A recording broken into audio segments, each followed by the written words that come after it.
ആകാശവാണി.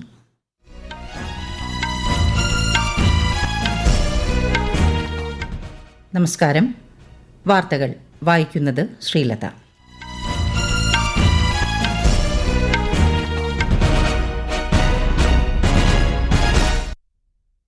പ്രധാന വാർത്തകൾ.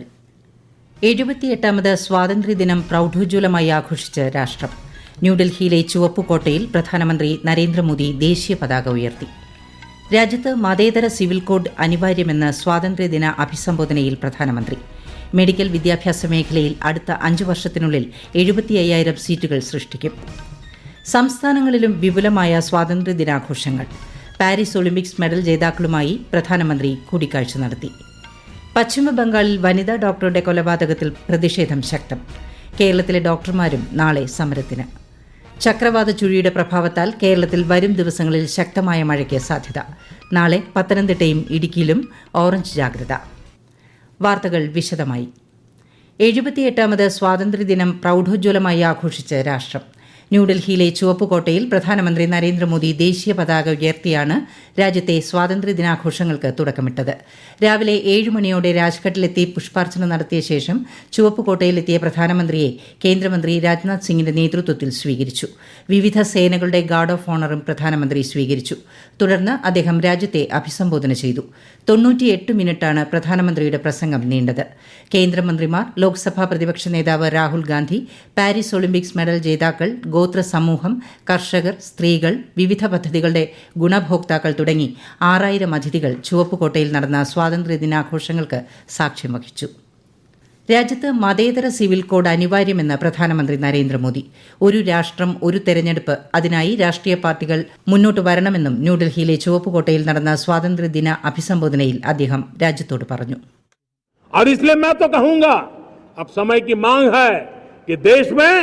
एक सेकुलर सिविल कोड हो. हमने कम्युनल सिविल कोड में 75 साल बिताए हैं. अब हमें सेक्युलर सिविल कोड की तरफ जाना होगा और तब जाकर के देश में धर्म के आधार पर जो भेदभाव हो रहे हैं, सामान्य नागरिक को जो दूरी महसूस होती है, उससे हमें मुक्ति मिलेगी. രാജ്യത്തെ 140 കോടി ജനങ്ങൾ ദൃഢനിശ്ചയത്തോടെ ഒറ്റക്കെട്ടായി പ്രവർത്തിച്ചാൽ എല്ലാ പ്രതിബന്ധങ്ങളെയും തരണം ചെയ്ത് 2047 വികസിത ഭാരതമെന്ന സ്വപ്നം കൈവരിക്കാൻ നമുക്കാകും. രാഷ്ട്ര നിർമ്മാണത്തിനും സംരക്ഷണത്തിനുമായി സമർപ്പിക്കപ്പെട്ട വ്യക്തിത്വങ്ങളെ അഭിവാദ്യം ചെയ്യാനുള്ള അവസരമാണിതെന്നും പ്രധാനമന്ത്രി അഭിപ്രായപ്പെട്ടു. വോക്കൽ ഫോർ ലോക്കൽ പ്രചാരണ പരിപാടിയുടെ വിജയത്തിൽ ശ്രീ മോദി ആഹ്ലാദം പങ്കുവച്ചു. അടുത്തിടെയുണ്ടായ പ്രകൃതി ദുരന്തങ്ങളിൽ ആശങ്ക രേഖപ്പെടുത്തിയ പ്രധാനമന്ത്രി രാജ്യം ദുരിതബാധിതരോടൊപ്പമുണ്ടെന്നും വ്യക്തമാക്കി. രാജ്യത്തെ ശാക്തീകരിക്കാനുള്ള പരിഷ്കരണങ്ങൾ നടപ്പിലാക്കാൻ സർക്കാർ പ്രതിജ്ഞാബദ്ധമാണെന്നും പ്രധാനമന്ത്രി പറഞ്ഞു. ഇന്ത്യയെ സുശക്തമാക്കുന്നതിൽ ബഹിരാകാശ മേഖല നിർണായകമാണ്. ഇത് മുന്നിൽ കണ്ട് ദീർഘവീക്ഷണത്തോടെയുള്ള ആസൂത്രണമാണ് സർക്കാർ നടത്തുന്നതെന്നും പ്രധാനമന്ത്രി പറഞ്ഞു. കഴിഞ്ഞ 10 വർഷങ്ങൾക്കിടെ 10 കോടി സ്ത്രീകൾ വനിതാ സ്വയം സഹായ സംഘങ്ങളുടെ ഭാഗമായി സാമ്പത്തിക സ്വാതന്ത്ര്യം കൈവരിച്ചു. സ്വയം സഹായ സംഘങ്ങൾക്ക് സർക്കാർ 9 ലക്ഷം കോടി രൂപ വിതരണം ചെയ്തുവെന്നും പ്രധാനമന്ത്രി പറഞ്ഞു. അയൽ രാജ്യങ്ങൾ സമൃദ്ധിയുടെയും സമാധാനത്തിന്റെയും പാതയിലൂടെ സഞ്ചരിക്കണമെന്നാണ് ഇന്ത്യ ആഗ്രഹിക്കുന്നതെന്ന് പ്രധാനമന്ത്രി പറഞ്ഞു. ബംഗ്ലാദേശിലെ സ്ഥിതിഗതികളിൽ ഇന്ത്യയ്ക്ക് ആശങ്കയുണ്ടെന്ന് പറഞ്ഞ പ്രധാനമന്ത്രി എത്രയും വേഗം ബംഗ്ലാദേശ് സാധാരണ നിലയിലേക്ക് എത്തട്ടെയെന്നും പ്രത്യാശിച്ചു. രാജ്യത്ത് നിലവിൽ വന്ന പുതിയ ക്രിമിനൽ നിയമങ്ങൾ ശിക്ഷയേക്കാൾ പൗരന്മാർക്ക് നീതി നൽകാനാണ് ലക്ഷ്യമിടുന്നത്. പ്രതിരോധ മേഖലയിൽ രാജ്യം സ്വാശ്രയത്വം കൈവരിക്കുകയാണെന്നും പ്രതിരോധ ഉൽപാദന കേന്ദ്രമായി ഇന്ത്യ ഉയർന്നുവരികയാണെന്നും അദ്ദേഹം പറഞ്ഞു. എന്നാൽ ഇന്ത്യയുടെ വളർച്ചയിൽ ലോകം ആശങ്കപ്പെടേണ്ടതില്ലെന്നും നമ്മുടെ വികസനം ആർക്കും ഭീഷണി ഉയർത്തുന്നതല്ലെന്നും പ്രധാനമന്ത്രി പറഞ്ഞു. News desk, Akashvani. മെഡിക്കൽ വിദ്യാഭ്യാസ മേഖലയിൽ അടുത്ത 5 വർഷത്തിനുള്ളിൽ 75,000 സീറ്റുകൾ സൃഷ്ടിക്കുമെന്ന് പ്രധാനമന്ത്രി നരേന്ദ്രമോദി സ്വാതന്ത്ര്യദിന പ്രസംഗത്തിൽ വ്യക്തമാക്കി. യുവജനങ്ങളുടെ ആത്മവിശ്വാസം ഊട്ടിയുറപ്പിക്കുന്ന നിരവധി നടപടികൾ കഴിഞ്ഞ ഒരു ദശാബ്ദത്തിൽ സർക്കാർ സ്വീകരിച്ചുവെന്ന് പറഞ്ഞ പ്രധാനമന്ത്രി പാരീസ് ഒളിമ്പിക്സിൽ പങ്കെടുത്ത കായിക താരങ്ങളെ അനുമോദിച്ചു. 2036 ഒളിമ്പിക്സിന് ആതിഥ്യമരുളുക എന്ന സ്വപ്നം യാഥാർത്ഥ്യമാക്കാൻ തയ്യാറെടുപ്പുകൾ നടന്നുവരുന്നതായും പ്രധാനമന്ത്രി രാജ്യത്തെ അറിയിച്ചു. साथियों, आज भी हमारे देश में मेडिकल एजुकेशन के लिए हमारे बच्चे बाहर जा रहे हैं. आज मैं करीब 25,000 युवा हर साल विदेश में मेडिकल एजुकेशन के लिए जाते हैं और इसलिए हमने तय किया है कि अगले 5 साल में मेडिकल लाइन में 75,000 नई सीटें बनाई जाएगी. സംസ്ഥാനങ്ങളും കേന്ദ്രഭരണ പ്രദേശങ്ങളും 78ാമത് സ്വാതന്ത്ര്യദിനം സമുചിതമായി ആഘോഷിച്ചു. കേരളത്തിലും പ്രൌഢമായ ആഘോഷങ്ങളാണ് നടന്നത്. തിരുവനന്തപുരം സെൻട്രൽ സ്റ്റേഡിയത്തിൽ നടന്ന സ്വാതന്ത്ര്യദിനാഘോഷ ചടങ്ങിൽ കേരള മുഖ്യമന്ത്രി പിണറായി വിജയൻ ദേശീയ പതാക ഉയർത്തി. ഒരുമയും ഐക്യവും ഊട്ടിയുറപ്പിച്ച് നവകേരള നിർമ്മിതിയിൽ മുന്നേറാനാകണമെന്ന് മുഖ്യമന്ത്രി സ്വാതന്ത്ര്യദിന സന്ദേശത്തിൽ പറഞ്ഞു. വയനാട് ദുരന്തത്തിന്റെ പശ്ചാത്തലത്തിൽ ദുഃഖത്തിന്റെ അന്തരീക്ഷത്തിലാണ് ഇത്തവണത്തെ സ്വാതന്ത്ര്യദിനമെന്നും ശ്രീ പിണറായി വിജയൻ ചൂണ്ടിക്കാട്ടി. ജില്ലാ ആസ്ഥാനങ്ങളിൽ നടന്ന സ്വാതന്ത്ര്യദിനാഘോഷ പരിപാടികളിൽ വിവിധ മന്ത്രിമാർ അഭിവാദ്യം സ്വീകരിച്ചു. രാജ്യം 78ാം സ്വാതന്ത്ര്യദിനം ആഘോഷിക്കുന്ന ഇന്ന് സ്വാതന്ത്ര്യദിനാശംസകൾ നേർന്ന ലോക നേതാക്കൾക്ക് നന്ദി അറിയിച്ച് പ്രധാനമന്ത്രി നരേന്ദ്രമോദി. ആശംസ അറിയിച്ച മാലിദ്വീപ് president doctor Muhammad Muizzu, French president Emmanuel macro എന്നിവരോടുള്ള കൃതജ്ഞത പ്രധാനമന്ത്രി സമൂഹമാധ്യമത്തിൽ പങ്കുവച്ചു. സ്വാതന്ത്ര്യദിനാശംസകൾ നേർന്ന നേപ്പാളിലെയും ഭൂട്ടാനിലെയും പ്രധാനമന്ത്രിമാർക്കും ശ്രീ മോദി നന്ദി അറിയിച്ചു.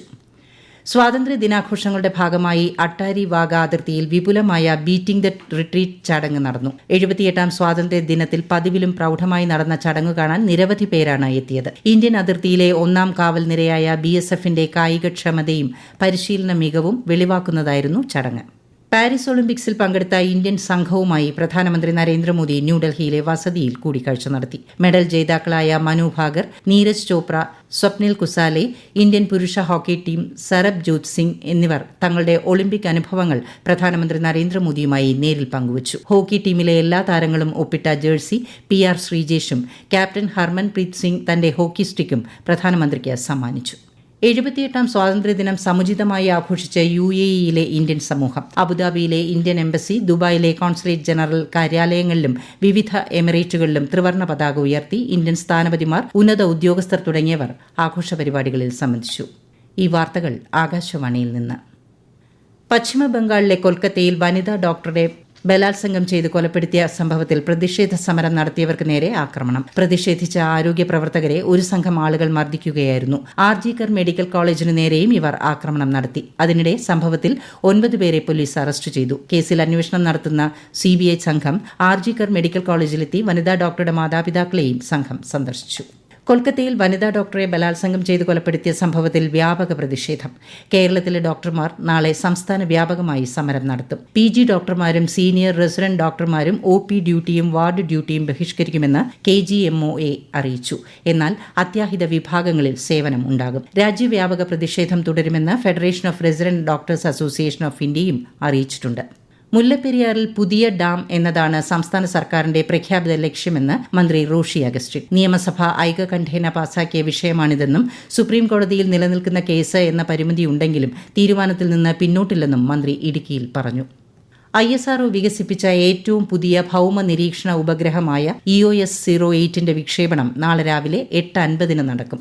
SSLV-D3 റോക്കറ്റാണ് ഉപഗ്രഹത്തെ വഹിക്കുന്നത്. മൈക്രോ സാറ്റലൈറ്റ് രൂപകൽപ്പന ചെയ്യുകയും വികസിപ്പിക്കുകയും ചെയ്യുകയാണ് EOS-08ന്റെ ലക്ഷ്യം. ഈ ചെറു ഉപഗ്രഹത്തിന് 175.5 കിലോഗ്രാം മാത്രമാണ് ഭാരം. EOS-08ന് ഭ്രമണപഥത്തിൽ എത്തിക്കാൻ ഉപയോഗിക്കുന്ന SSLV ISROയുടെ ഏറ്റവും ചെറിയ റോക്കറ്റാണ്.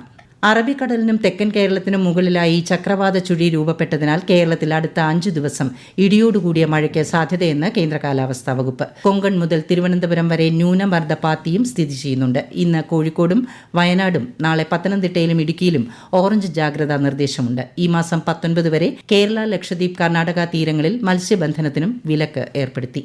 വിദേശകാര്യമന്ത്രി ഡോക്ടർ S. ജയശങ്കർ ഞായറാഴ്ച കുവൈറ്റ് സന്ദർശിക്കും. സന്ദർശനവേളയിൽ കുവൈറ്റ് വിദേശകാര്യമന്ത്രിയുമായും മറ്റ് ഭരണാധികാരികളുമായും അദ്ദേഹം കൂടിക്കാഴ്ച നടത്തും. പ്രധാന വാർത്തകൾ വീണ്ടും. 78ാമത് സ്വാതന്ത്ര്യദിനം പ്രൌഢോജ്വലമായി ആഘോഷിച്ച് രാഷ്ട്രം.